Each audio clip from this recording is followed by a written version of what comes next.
Hola, ¿qué tal chicos? Mi nombre es Cristian Barnal y en este video vamos a ver el solucionario de las decos de la semana 6. A ver, vamos a por ello ya. En el ejercicio 1 dice lo siguiente. Las mitocondrias son organelos esféricos o con forma de haba, particularmente prominentes en células con gran actividad metabólica. Su nombre se debe a su aspecto filiforme. Al observarlos con el microscopio, las mitocondrias tienen doble pared, una membrana exterior lisa que representa los límites externos y otra interna sumamente plegada. Se refiere justamente a las crestas, ¿no?, que proyectan hacia el interior y poseen una variedad de enzimas embebidas en su estructura. ¿En qué participan estas enzimas? Acá la clave lógicamente sería en la síntesis de ATP por fosforilación oxidativa. Sí, recuerda que justamente en la cresta ocurre la fosforilación oxidativa. Ahora, quizá por ahí eras pensado de esto, ¿no? En la clave A dice, en reacciones de oxidorreducción de la glucosa. La verdad es que no, porque la glucosa se oxida justamente en el citosol, no se oxida en la mitocondria, así que la avión no es.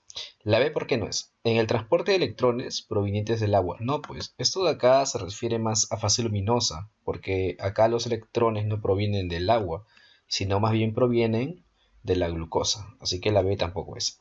Se dice, en la síntesis de ATP por fosforilación a nivel de sustrato. ¿Qué es esto? Fosforilación a nivel de sustrato se dice cuando un sustrato, diferente al ATP, es quien da el fósforo inorgánico. Me explico, si es que es fosfoenolpiruvato, por ejemplo, dona su fosfato y el ADP recibe ese fosfato, el ADP gana un pi, o sea un fosfato, y se convierte en ATP. Se ha formado ATP a nivel de sustrato. ¿Por qué a nivel de sustrato? Porque un sustrato, es decir, una molécula, nos ha dado un fosfato. En cambio acá en la fosforilación oxidativa, el ADP se une con el pi. El pi siempre estuvo ahí, nadie lo dio. Por eso es fosforilación oxidativa. En cambio, la anterior, una molécula tenía el fosfato y esa molécula es quien la aporta. Bueno, acá la clave es dedo por esa razón. Pero exactamente cuál es esa razón. Aquí te va, mira. En las crestas mitocondriales están la cadena transportadora de electrones, que es justamente esto, del complejo 1, 2, 3 y 4, pero también está el ATP sintasa, que sería como el complejo 5. Acá se va a formar el ATP, mira, el ATP. ¿Y cómo se forma este ATP? Con ADP más pi. ¿Cómo se llama esto? Fosforilación oxidativa. Recuerda que el pi siempre estuvo ahí, mira, y el ADP también. Fosforilación oxidativa. No existe una molécula que haya dado el pi. Por eso no es a nivel de sustrato. Bueno, ahora, el ejercicio 2 dice lo siguiente. La primera fase de la degradación de un combustible celular ordinario, como la glucosa, se debe a una vía metabólica llamada glucólisis, o también llamada vía de Embden-Meyerhof. Un hecho interesante es que en la glucólisis no hay intervención de oxígeno molecular, por tanto se trata de un proceso totalmente anaeróbico, que quizás satisfizo las necesidades de las células mucho antes que la atmósfera terrestre tuviera oxígeno molecular. En ella, es decir, en la glucólisis, ¿qué ocurre? Porque el texto habla sobre la glucólisis. Cuando se dice en ella, se refiere justamente en la glucólisis. Acá, ¿cuál sería la clave? Algunas coenzimas son reducidas a nivel del citoplasma. Claro, lógicamente que eso es cierto. Aquí el NAD se reduce a NACH. Ya, ¿por qué no avión? ¿Se crean dos ácidos pirúvicos, dos NAD? No, pues, no se crean NAD, se crean NACH. Así que avión no es por esa razón. B dice, ¿los piruvatos son resultado de la reducción de la fructosa 1,6 bifosfato? No. Si bien es cierto, sí se forma fructosa 1,6 bifosfato, porque se invierten dos ATPs. Sin embargo, no es resultado de la reducción, sino más bien sería de la oxidación, porque recuerda que la glucólisis es un proceso de oxidación. Así que eso no es por esa razón. Aunque está muy buena también, ¿no? Que existe esa clave. Se dice, ¿el fosfenolpiruvato brinda dos ATPs? No, el fosfenolpiruvato solamente brinda un ATP. Así que por ahí no va. La clave D dice, sí, esa sería tu clave. Ahora, ¿por qué razón? Mira, en la glucólisis, olvídate de todo esto, concéntrate acá, mira. En la glucólisis, la glucosa se rompe a dos piruvatos. Forma dos ATPs netos, lógicamente. Pero hay un detalle. Así como la glucosa se oxida a dos piruvatos, otra molécula se reduce. ¿Quién es esa otra molécula? El NAD. ¿Cuándo se reduce? Cuando gana electrones. y el NAD se convierte en NASH. Por eso lo anterior decía lo siguiente, mira. Algunas coenzimas, como el NAD, que es la coenzima que se usa en la glucólisis, son reducidas en el citoplasma a NASH. Por eso la clave es dedo. A ver, sigamos. Ejercicio 3, Deco de San Marcos. Ahí te va. Si la glucólisis surgió evolutivamente como un mecanismo para la producción de energía, generación de ATP, a partir de la degradación parcial de la glucosa, ¿por qué se consumen 2 moléculas de ATP al comienzo de este proceso? Acá, ¿cuál es la clave? Pam, pam, ahí está. Beso. La fosforilación incrementa la energía de la glucosa y la vuelve más reactiva. Asimismo, la membrana celular es menos permeable a la molécula fosforilada que el azúcar libre. ¿Por qué esa es la clave? Bueno, vamos a descartar el resto de claves para que este video sea muy completo. En el metabolismo catabólico se debe invertir algunos ATPs para poder asegurar un rendimiento mayor de ATP. No, porque si esto fuese así, tendrías que invertir ATP también en la fosforilación oxidativa, que me da 30 o 32 ATPs, y no se invierte ningún ATP ahí. Entonces, eso de invertir para poder ganar no es lo que ocurre en realidad. En la glucólisis se invierte 2 ATP, se ganan 4 ATPs brutos, es decir, 2 netos, pero no se invierte en ATPs para que ganes 2. O sea, no ocurre de ese modo. ¿Para qué se invierte? Para poder evitar que la glucosa, así como entró, se vaya. Yo te explico más al respecto. Vamos a descartar la C primero. Para garantizar el paso de la glucosa desde el espacio intracelular hacia el espacio... No, pues sería en todo caso al revés. Así que eso de acá está al revés, no puede ser. Porque los ATPs invertidos se usan para reducir al NASH. No se usa para reducir al NASH. Porque el ATP no da electrones, el ATP da energía. Así que no puedes reducir al NASH. Además el NASH ya está reducido, o sea, no se va a reducir nuevamente. Así que por ahí no va el asunto. Ahora, pero la B, ¿por qué sería la clave? Descartando podría sacar que es beso, obviamente. Pero ¿por qué beso es correcto? Mira, verás. El soluto llamado glucosa atraviesa la membrana por difusión facilitada, con una proteína transportadora, obviamente. Esa proteína es una proteína tipo GLUT. Cuando la glucosa pasa, mira, lo hace del siguiente modo. Si afuera hay muchas glucosas, una concentración, no sé, pues, pongámoslo así, de 8 molar, ya 8 moles. Y adentro, que es el medio intracelular, el medio interno, existen únicamente 2 moles de glucosa. Afuera hay 8, adentro hay 2, afuera hay más, adentro hay menos. Más concentración y adentro hay menos concentración. ¿Te diste cuenta? Si afuera hay más concentración y adentro hay menos concentración y el transporte es difusión facilitada, eso quiere decir que la glucosa ingresa, porque si es difusión facilitada es un tipo de transporte pasivo. Y si es transporte pasivo va a favor de la gradiente. Y ir a favor de la gradiente es ir de más a menos. O sea, si afuera hay 8 y acá hay 2, obviamente la glucosa tiene que ingresar. Ya mira, ingresan 1. Ahora adentro hay 3 y afuera hay 7. Ingresan otro más. Adentro hay 4, afuera hay 6. Y sigue habiendo más afuera, pues sigue ingresando. Ingresa 1, ahora acá hay 5 y afuera hay 5. ¿Te diste cuenta? Ahora están en concentraciones equimolares, porque acá hay 5 y acá hay 5. ¿Y qué sucede ahí? Bueno, a ver, supongamos que ingresa uno más. Acá habían 5, ingresa 1, ahora acá hay 4. Acá habían 5, ingresa 1, ahora acá hay 6. Ahora adentro hay más que afuera, ¿te diste cuenta? Y si ahí dentro hay más que afuera, y es difusión facilitada, la glucosa tendría que salir, ¿sí o no? Porque tendría que ir de más a menos. Y mira, nuevamente acá habrían 5 y acá habrían 5. ¿Qué sentido tiene haber metido glucosa si luego la concentración me va a traicionar y vaya a tener que sacar de nuevo? O sea, no tiene sentido hacer eso. Por eso se invierte el ATP. Mira, supongamos que acá hay 2, nuevamente, volviendo al ejemplo inicial, y afuera hay 8. Entra 1. Acá hay 2 más 1, debería ser 3, ¿sí o no? Pero no, pues, porque esa glucosa que ingresa se fosforila. O sea, acá habrían 2 glucosas más una glucosa fosforilada. ¿Te diste cuenta? Y esa glucosa fosforilada no hace que la concentración de dos glucosas aumente, porque esa glucosa fosforilada ya es otra cosa. Entonces acá habrían 7 y acá siguen habiendo 2. A ver, ingreso uno más. Acá hay 6 y acá hay 2 más una glucosa fosforilada más otra glucosa, pero esta otra glucosa que ingresó también se fosforila. O sea, acá siguen habiendo dos glucosas. De ese modo, la diferencia se sigue notando. Acá habrán 6 y acá hay 2. Nuevamente lo mismo. Entonces, ¿por qué se invierte ATPs?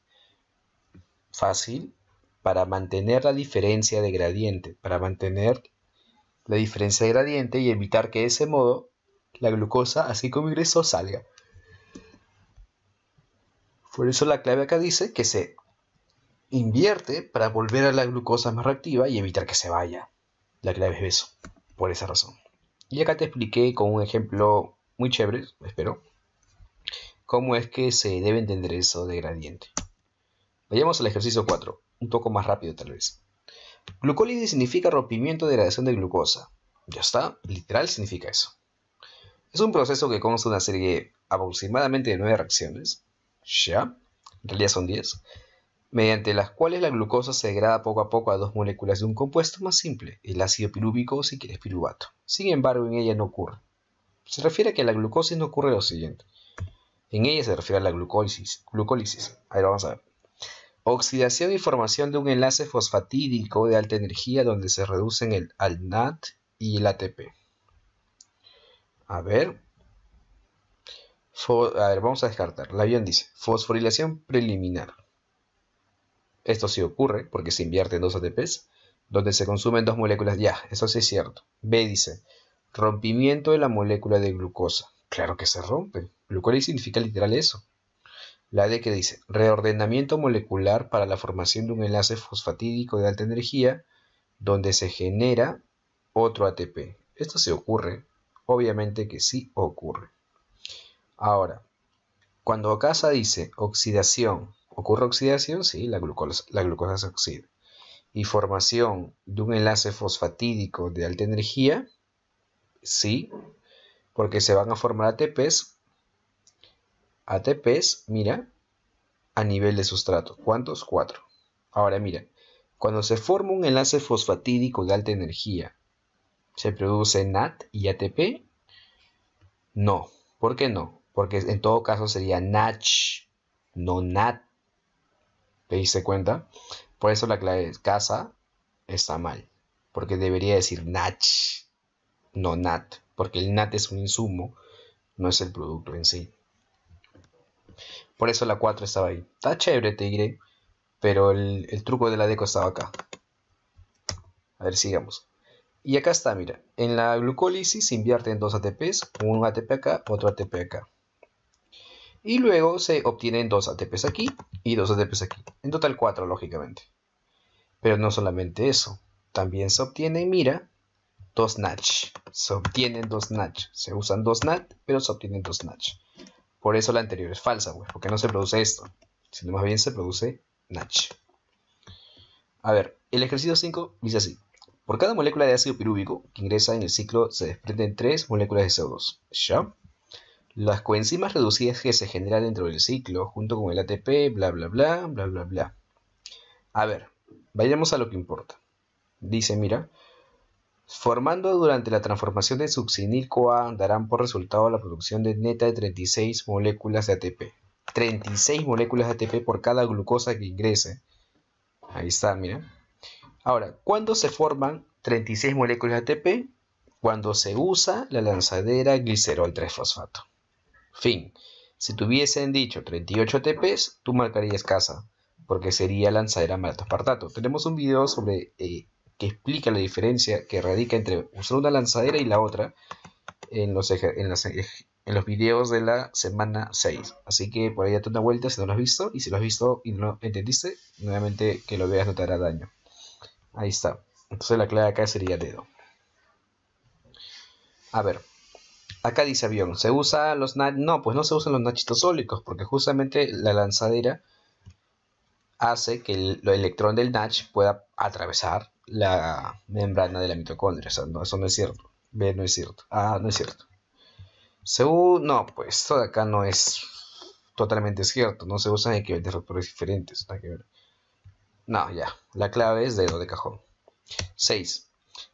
El ciclo de Krebs es la principal vía aeróbica de degradación oxidativa de los productos de la glucólisis. ¿Ya? Esta vía también se conoce como el ciclo del ácido tricarboxílico, del inglés ya, porque en ella intervienen ácidos orgánicos con tres grupos carboxilo. ¿Ya? Los componentes del ciclo de Krebs se localizan dentro de las mitocondrias, en ella ocurre. O sea, en las mitocondrias, en el ciclo de Krebs, ¿qué cosa ocurre? 1. Formación de una molécula de 6 carbonos por combinación de una molécula de 4 carbonos de otra de 2 carbonos. Claro que sí.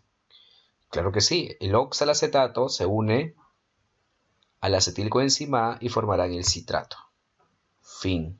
1 es cierto. Ahora, 2, ¿por qué es cierto?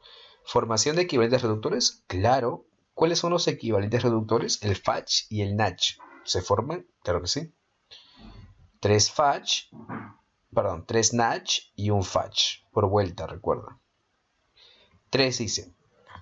¿Reacciones a nivel de sustrato? Claro, porque se forma un GTP a nivel de sustrato. Ya, la 4 dice formación de ATP a través... No, pues eso sería fosforilación oxidativa. La 4 no es cierta. Solamente es 1, 2 y 3. Y si no lo entendiste, acá te lo explico. La primera dice esto. El oxalacetato es una molécula de 4 carbonos. Se une a quién? A una molécula de 2 carbonos. Está el acetilcoenzima. Y forman el citrato.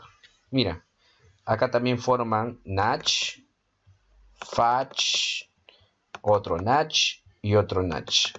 Y son esos equivalentes reductores. Se forma GTP a nivel de sustrato. Así que 1, 2 y 3 son ciertas. ¿Por qué se dice que es a nivel de sustrato? Te lo explico nuevamente. Mira, cuando se va a formar el GTP se usa un sustrato para ello. Cuando se usa un sustrato para ello se llama fosforilación a nivel de sustrato. ¿Viste? A ver, sigamos. Ejercicio de San Marcos 7. El flujo de electrones a lo largo de la cadena transportadora de electrones bombea protones a través de la membrana mitocondrial en contra de un gradiente protónico. Conforme los protones caen a su posición original, la energía que liberan le sirve a una proteína adherida a la membrana para fosforilar el ADP a ATP. ¿Cómo se llama este modelo? Se llama obviamente modelo quimiosmótico. El modelo quimiosmótico explica la formación del ATP a través de ADP más pi a través de una proteína conocida como ATP sintetasa. Y acá está el modelo quimiosmótico, que te explica que dentro del espacio intermembrana, por ejemplo, hay una gran cantidad de iones hidrógeno, de protones si quieres, y afuera hay una cantidad menor, y cuando eso se expulsa, mira, sale de más concentración a menos concentración. Y esto de acá hace que este rotor o este motor dé vueltas y haga que el ADP más pi se unan y formen ATP. Listo. Eso es el modelo quimiosmótico. En términos sencillos, lógicamente. Por eso la clave acá es beso. Ahora, la 8 dice así. Esa es muy bonita, la verdad. A mí me gusta mucho. La producción de calor y el consumo de oxígeno dependen de las dimensiones del animal. Al compararlos con una base específica, gramo-peso de peso corporal, los animales pequeños producen más calor y consumen más oxígeno que los grandes. ¿Cómo explicarías el siguiente gráfico? Mira, los animales más pequeños producen más calor y consumen más oxígeno que los grandes. ¿Ya? Mira, quiero que te des cuenta de esto. La musaraña tiene un peso corporal muy chiquitito, mientras que su tasa metabólica es más grande. El elefante tiene un peso corporal enorme, pero su tasa metabólica es muy baja. La pregunta es, ¿cómo se explica esto? Ahí está. La tasa metabólica de los organismos es proporcional al área superficial, ya que a través de ella se disipa energía en forma de calor. A ver. Vamos a entender esto mejor. Mira, vamos a entender esto mejor. A ver, vamos a ver. Imagínate, a ver, un metal de 10 centímetros de ancho y 10 centímetros de largo. ¿Ya? Pequeño, Ya está. Ahora imagínate otro metal de 1 metro de ancho y 1 metro de largo. ¿Dónde hay mayor área superficial? Lógicamente en el segundo. ¿Estamos? Ahora mira. Ahora, supón que los dos están a la misma temperatura. ¿Cuál se va a enfriar más rápido? ¿El primero o el segundo? Si no la ves con ese ejemplo, te lo voy a poner de otro modo. A ver, supongamos que tienes dos platos de sopa, ¿ya? De la misma sopa, lógicamente. Uno es de boca ancha y la otra es de, no sé, de boca corta tal vez.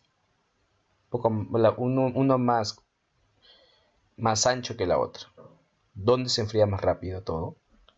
Obviamente se enfría más rápido en la que tiene boca ancha, ¿sí o no? ¿Te diste cuenta? Entonces, ¿qué te quiero decir con estos ejemplos? Que como la temperatura debe seguir un ritmo, o sea, debe seguir, perdón, un valor promedio, la tasa metabólica en animales más grandes en realidad debe ser menor. Debe ser menor. Debe ser menor. ¿Por qué? Porque hay mayor área superficial. Porque justamente es más grande. En cambio, en animales chiquititos, obviamente, la tasa metabólica es mayor. Porque hay menos superficie. Ese principio es un poco complejo en realidad. Pero gráficamente se puede observar que eso sucede, mira. El ser humano está por aquí. Ahora, ¿por qué no ve? El área superficial relativa tiende a aumentar conforme aumentan las dimensiones de un organismo. Ya, esto es cierto, pero no explica el gráfico.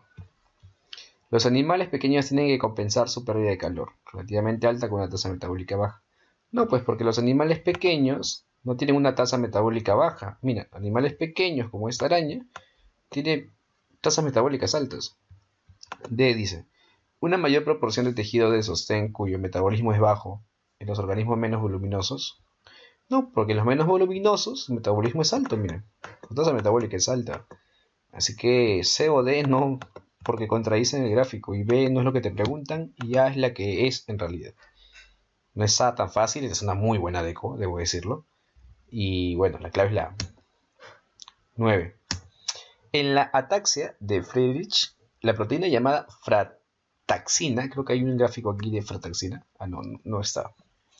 No funciona correctamente. Esta proteína ayuda a que se sinteticen algunas de las enzimas que contienen hierro y se emplean en las cadenas de transferencia electrónica. ¿Ya? Las enzimas, mira, tienen hierro y se emplean en las cadenas de transferencia electrónica. ¿Ya te das dando cuenta, sí o no? Se refiere a la cadena transportadora de electrones y a esa que tiene hierro podría ser tranquilamente el citocromo. ¿Ya? Y te dicen sobre mitocondrias. Ya, mira. Obviamente, si una proteína llamada frataxina no funciona correctamente, y esto hace que, mira, que se sinteticen algunas enzimas que contienen hierro, al fallar esta de aquí, fallan dichas enzimas. Entonces, ¿qué proceso catabólico es afectado con esta enfermedad? Bueno, la fosforilación oxidativa, porque justamente ella es la encargada de formar ATP a través de ¿qué? De este paso de electrones y este bombeo de protones, pero si esa enzima no actúa bien, esto acaba a ser defectuoso y se inhibe justamente esta etapa de fosforilación oxidativa. Una buena pregunta de Eco también. A ver, la dice lo siguiente. En las últimas etapas de la respiración aeróbica, recuerda, el piruvato se descompone hasta CO2. Muchas coenzimas que se redujeron aportan electrones a las cadenas transportadoras de electrones. Ya. A ver, el oxígeno acepta electrones al final de las cadenas. Eso es lo importante. Es por esta razón que el oxígeno es considerado como. Ya mira, en vías aeróbicas el oxígeno acepta justamente los electrones al final. Es por eso que el oxígeno es el último aceptor de electrones en condiciones de aerobiosis. A eso se refiere cuando hay oxígeno en el medio. Ahí está. A y B se contradicen además. No es cierto. C dice, la molécula cargada. No, pues porque en el ciclo de Krebs no se usa oxígeno. Un producto de... No, no. En todo caso el producto sería el agua, no sería el oxígeno. Ahí está. En condiciones aeróbicas, el oxígeno es quien acepta los electrones y forma agua. Fin. La 11 dice lo siguiente. En la glucólisis... la glucólisis es una serie de reacciones de comienzo a las vías de descomposición de carbohidratos. No, ya. A ver. Acá te preguntan por qué es importante invertir ATPs. Si te fijas bien, mira. La clave acá, ¿cuál sería? Beso. Es muy parecida a una pregunta que ya hemos resuelto, si te das cuenta. ¿Por qué? Porque te preguntan por qué es importante la inversión de ATPs. Bueno, acá hay otra explicación. Porque cuando la glucosa está fosforilada ya no pasa por los transportadores de glucosa en la membrana plasmática, de modo que queda atrapado, ¿sí o no? Eso ya lo explicamos. Y si te lo explicase de nuevo, te lo explicaría con lo mismo de hace rato. 8 moles y acá 2 moles. ¿Y por qué se invierten los ATPs? Para hacer que la glucosa se fosforile y ya no pueda atravesar la membrana. La clave acá sería beso también. Es una pregunta parafraseada de la anterior, si te das cuenta. Pero muy bonita también como la anterior. La 12 dice así.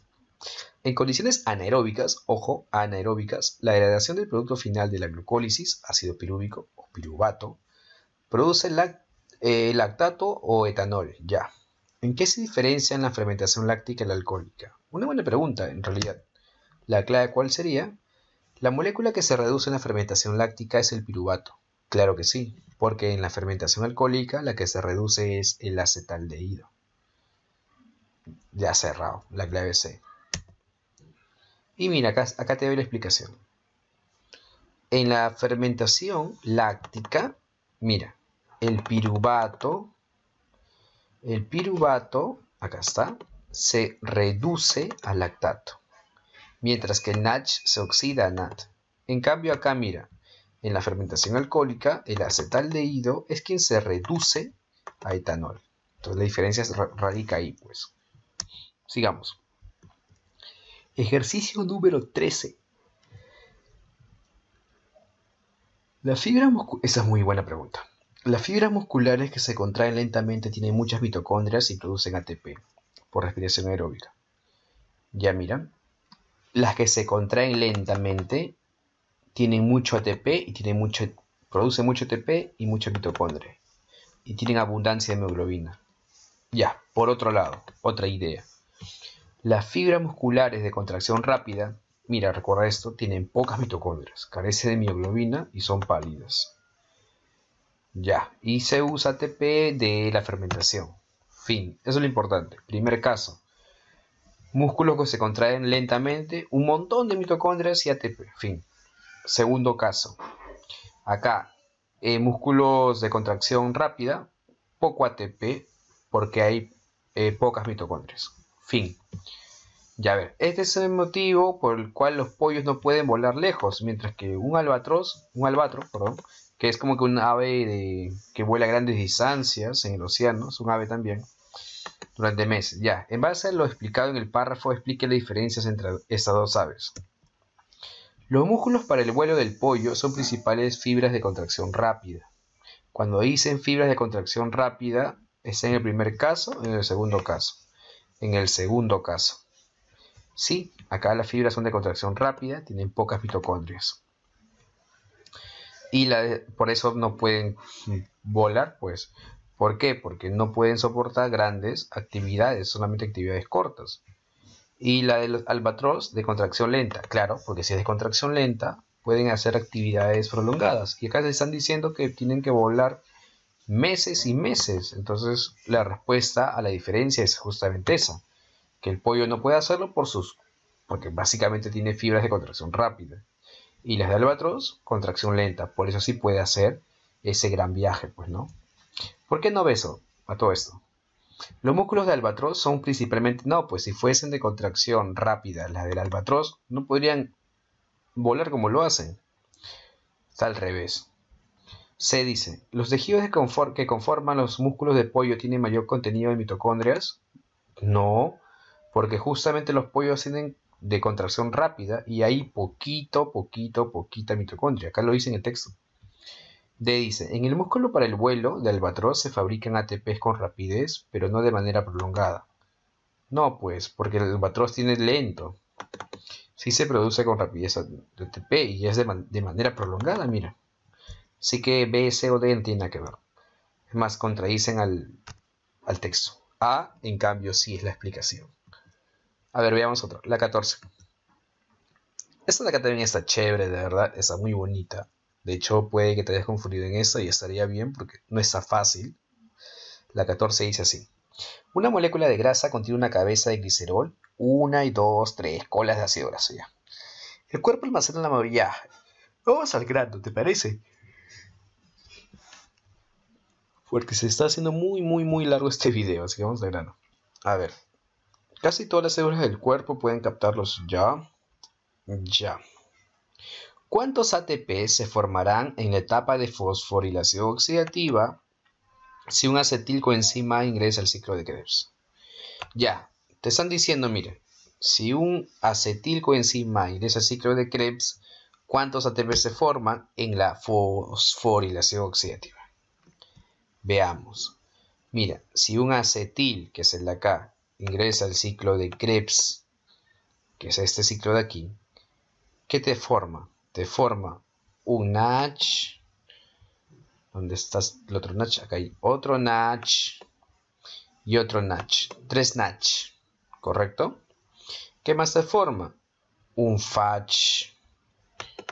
¿Qué más te forma? 2 CO2. Primer CO2, segundo CO2. ¿Y qué más te forma? Un GTP. Productos de una vuelta del ciclo de Krebs. ¿Por qué yo sé que es una vuelta?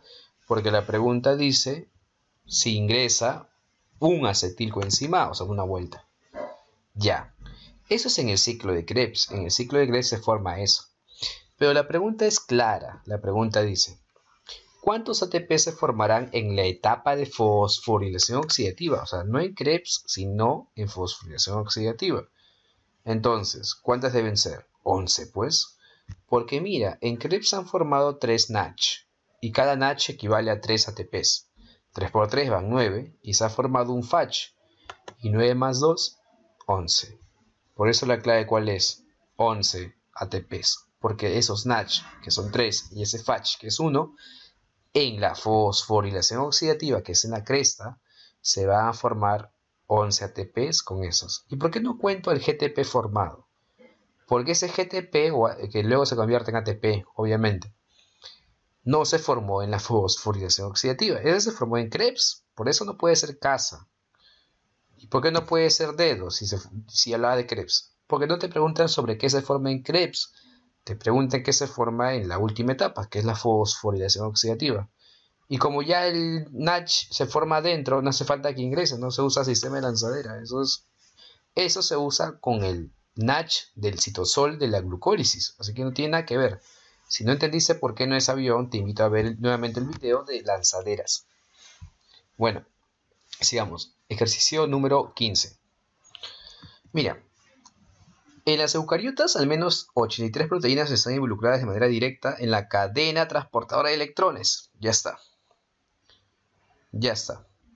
Mira, un defecto en cualquiera de ellas, o cualquiera de las miles de proteínas diversas que se emplean en este proceso, que es este de aquí, como la frataxina, que está dibujada aquí, bueno, representada con un dibujo ahí, puede provocar profundos males en el cuerpo. Aproximadamente una de cada 5.000 personas sufre un trastorno mitocondrial conocido. ¿Qué organela se ve afectada con esto? Bueno, mira, trastorno mitocondrial conocido. Mitocondria, pues. Esa estaba más rápida, ¿sí o no? Ejercicio 16. Sí, ejercicio 16. Dice, con la aparición de oxígeno molecular en la atmósfera hace miles de millones de años, surgió la posibilidad de degradar aún más los combustibles para extraer la enorme cantidad de energía almacenada en sus enlaces. A ver, en las vías de este tipo, el oxígeno funciona como aceptor final de electrones durante las oxidaciones celulares en un proceso denominado. ¿Dónde se usa el oxígeno? En la fosforilación oxidativa. Ahí es el último aceptor de electrones, tal como se observa aquí, mira. Aquí, el oxígeno se usa aquí en la fosforilación oxidativa como último aceptor de electrones. Por eso forma agua metabólica aquí. Ya está, por eso la clave es beso. 17. En condiciones anaeróbicas, la degradación del producto final del piruvato produce el lactato. Esto de acá se parece a una pregunta que hemos hecho, ¿no? Pero no es tanto así, mira, acá ya preguntan otra cosa. ¿Por qué es necesario convertir los piruvatos en productos fermentativos? Es una buena pregunta, la verdad. ¿Y cuál sería tu clave? Para que la glucólisis pueda continuar. Recuerda, el lactato o el etanol son desechos celulares. Obviamente a nosotros nos sirven, pues, ¿no? Pero no se trata de nosotros, se trata de quien lo hace. Me explico. Cuando la levadura crea etanol, este etanol es el desecho de esa levadura. Por eso lo bota, tal cual. Entonces, quiero que piensen esto. La levadura no hace fermentación para poder crear etanol, porque eso no le interesa. ¿Para qué lo hace? Para poder seguir con vida. Me explico. Para poder hacer glucólisis, porque el NADH formado en la glucólisis, en la fermentación, se convierte nuevamente en NAD y el NAD puede usarse nuevamente en la glucólisis. Aunque sigue usando formando dos ATPs netos, yo ya puedo usar este NAD para poder hacer más glucólisis. De eso se trata. Por eso el objetivo de la fermentación no es hacer lactato ni etanol, nada que ver. El objetivo es reciclar el NAD. De ese modo puedo formar ATP, aunque poquito, pero puedo seguir vivo, porque sin energía no hay vida. Entonces, si hay ATP, sí puedo seguir con vida. Fin. Por eso la clave es avión. Ya estamos acabando casi, te diré. Vamos a ver la 18, ¿te parece? A mayor altitud, el nivel de oxígeno baja. Quienes escalan montañas corren el riesgo del mal de altura, que se caracteriza por falta de aliento, debilidad, mareo y confusión. ¿Estamos? Los síntomas tempranos de intoxicación por cianuro se asemejan a este mal de altura. Ya. El cianuro es un inhibidor, te cuento, que se enlaza justamente a este de aquí, al citocromo C oxidasa. Un complejo proteico que es el último componente de la cadena de transferencia de electrones de la mitocondria. Ya, el citocromo C oxidasa enlazada con cianuro ya no puede transferir electrones. Por lo tanto, ¿qué etapa se ve afectada? Esta de aquí, la fosforilación oxidativa, porque justamente ahí participa el citocromo C. De eso ya hemos hablado hace un rato, de hecho está acá. Mira, citocromo C oxidasa. Y esto de acá es fosforilación oxidativa. Por eso la que se ve afectada es esta etapa, lógicamente. 19. Esta está más rápida, mira. Con respecto a la fermentación, ahí te va. ¿Ocurre en condiciones anaeróbicas? Claro que sí, eso es verdadero. El piruvato se convierte en... Sí, verdadero. Los electrones del NADH producen ATP. Falso. Falso. Un electrón no produce ATP. Recuerda, el ATP se forma por fosforilación oxidativa o a nivel de sustrato. El electrón nada tiene que ver. Entonces, acá no es cierto. No es cierto, no es cierto. Además, los electrones del NADH no producen ATP porque esos reducen al piruvato o al acetaldehído. No tiene nada que ver. ¿Es utilizada y desarrollada por...? Claro que sí. Esto ya está de más explicar, ¿no? La 20, mira. En la producción de pan se mezcla una especie de levadura, ya es la Saccharomyces cerevisiae, con la masa. ¿Qué te preguntan aquí? A ver. Te dicen que cuando se crea pan, la masa se expande, pues se crean gases, ¿no? Ese gas es el CO2, lógicamente. Algunas cepas silvestres cultivadas de Saccharomyces se emplean para producir vino. O sea, la Saccharomyces se usa para formar dos cosas, pan y vino. Fin. ¿Cuál es la pregunta? ¿Por qué se obtiene únicamente en el vino etanol? Claro, es válido, ¿no? Si la misma Saccharomyces actúa, ya está, tanto en la formación de pan como en la formación de vino, ¿por qué en el pan no hay etanol y en el vino sí? O sea, ¿por qué comer pan no hace que te embriagues, por así decirlo? La clave, ¿cuál sería? Casa. Porque en la cocción, el pan, o sea, la cocción del pan, perdón, el etanol se elimina. No es que no haya habido, o sea, sí hay, pero en la cocción se elimina. Ese es el detalle aquí. En cambio, el otro, como está ahí encerrado, ahí en barriles, barriles, barriles, el etanol no tiene cómo escapar. Porque el chiste es que no se escape, ¿no? Como te digo, entonces la clave es casa por eso. Pero vamos a descartar, tal vez no sea mala idea tampoco. Porque la levadura no produce... No, pues sí produce etanol, porque sigue haciendo fermentación. B dice, porque la levadura actúa diferente de... No, no, no, porque el sustrato es el mismo, el sustrato sigue siendo la glucosa, así que esto de acá no es cierto. D dice, porque la cantidad de glucosa que posee la masa es mayor a la... No, nada que ver. Eso depende de que, del volumen o el lote que tú quieras hacer, o sea, nada tiene que ver. La clave casa, ¿por qué? Porque en la cocción el etanol se elimina. Recuerda que el pan se hornea todavía.